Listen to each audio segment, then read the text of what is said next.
bottom-up economic transformation agenda. So our email address is info@afa.go.ke.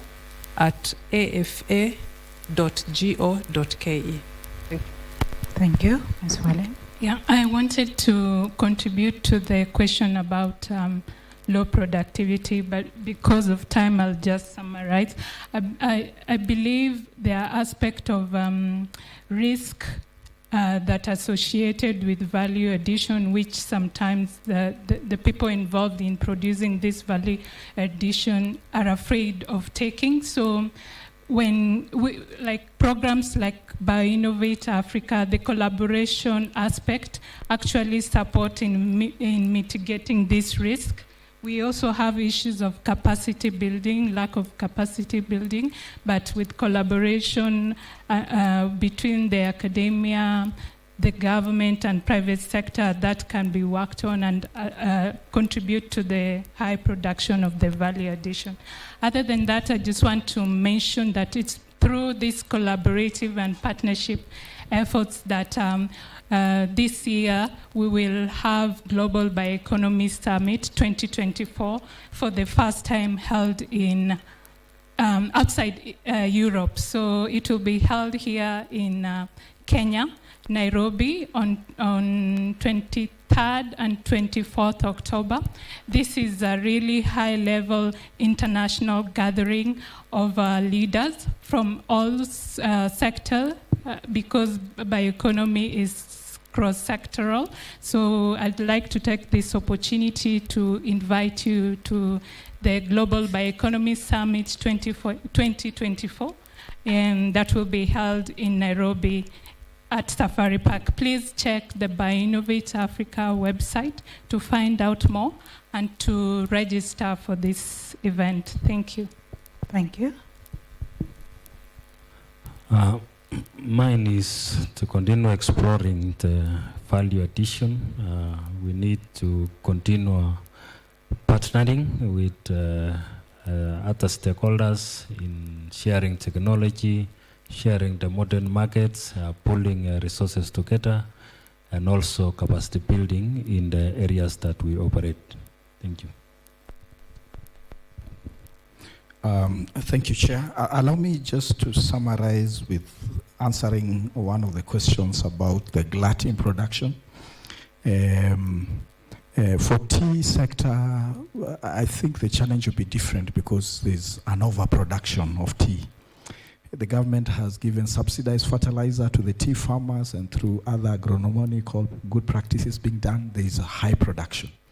So the biggest problem for tea industry is market access. And we've asked for the government to help us through trade attaches in different countries representing Kenya to also assist the industry to access those foreign markets. Because like for tea, we've been relying on Pakistan, UK, traditional export markets. Now we need Russia, we need other countries where we can be able to sell tea beyond our traditional markets. Allow me also, Chair, to just summarize by saying how in the tea industry we've exploited value addition opportunities beyond the black tea that you drink. We now have specialty teas, we have purple tea, we have white tea, flavor teas, and some of the untapped areas for tea in terms of value addition, and this is an opportunity to many people, is to jump into matters to do like iced tea.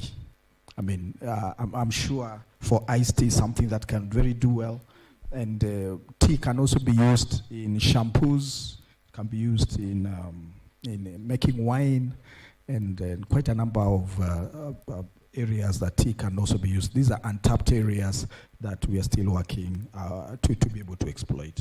So otherwise, thank you, Chair, and much appreciated. Maybe just the last one is that KIPPRA is also working with the government in establishing a common user facility. Anyone can come to KIPPRA, and we can pack your tea with your name, with your brand, and you are just left to go and market and sell. So that's coming up, and even today, anyone can walk into KIPPRA and ask for your tea to be blended and packed with your name, with your own brand, and then you are left to go and sell. So those are value addition opportunities that can be exploited. Thank you. I just want to say two things. One is any farmer who has challenges of issues of production and agriculture, they are free to send that challenge to Egerton. Second, we need the reintroduction of agricultural extension officers. We used to see them when we were growing up, but at some point they died. Because these people then will be able to deal with a question which was asked by somebody about raw production of potatoes. The issue really is we need crop rotation, but somebody has to be there to remind the farmers. So you have crop rotation, it will deal with the element of also fertilizer use. Our soils have changed. You know, the acidity of the of the soil affects production. And so fertilizers should not be just monolithic. There should be different fertilizers for different regions or different soils for different crops. And I think there we are missing the boat. So we need to focus on that one as well. Thank you. We'll close Thank with... you, Madam Chair. I want to say that leather is a sleeping giant in Kenya. And we are trying to wake up the sleeping giant, so please join us in your own ways.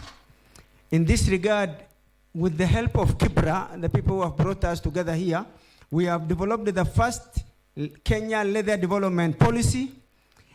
It has gone through all stakeholder participation, cabinet approval, and just published at the government printer, and it will be launched soon. We have a training and production center, which was an initial donation to the people of Kenya by UNIDO, United Nations Industrial Development Organization, based in Thika, where we train artisans. And also we have a common manufacturing facility in Karioko. These are all places where school leavers, people who are at home, who have no serious businesses, can be trained for a short time, and they can start making their livelihoods. In order also to support the industry, we are working on tax on imported machines, equipments, spare parts, chemicals, and accessories in order to reduce the cost of production of leather and leather products, and therefore increase competitiveness. And we are also working on regulations to make sure that the imports, both used and non-used, the used, which we call mitumba, should also be dealt with through appropriate policies so that we can cap dumping and create fair trading environment. Thank you. Thank you very much. I'll just give one opportunity to a member of KIPPRA to just give closing remarks on behalf of the team. Thank you so much. We appreciate the opportunity that KIPPRA has given us to gather several stakeholders to be here. An interesting interesting coincidence that has happened is that my co-author in this paper, The Assessment of Smart Dairy Farming, is a beneficiary of the BioInnovate Africa program, Dora Momanyi. And it's really interesting to see young people, even the young professionals in KIPPRA, take a keen interest in agriculture. And so feel free to interact with us during this time, and we look forward to your input in several sessions that are going to happen here. Thank you. Thank you all very much. A round of applause for our panelists, please. And over to you, Coordinator. Thank you so much, Chair, for this panelist, and also thank you to panelists.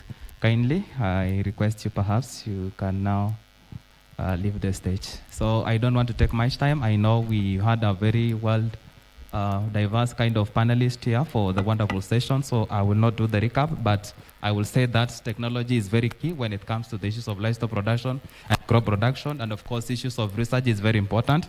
Issues of gender inclusivity when it comes to research is very important, and I would say let's embrace technology for industrialization. Back to you, MC. Thank you.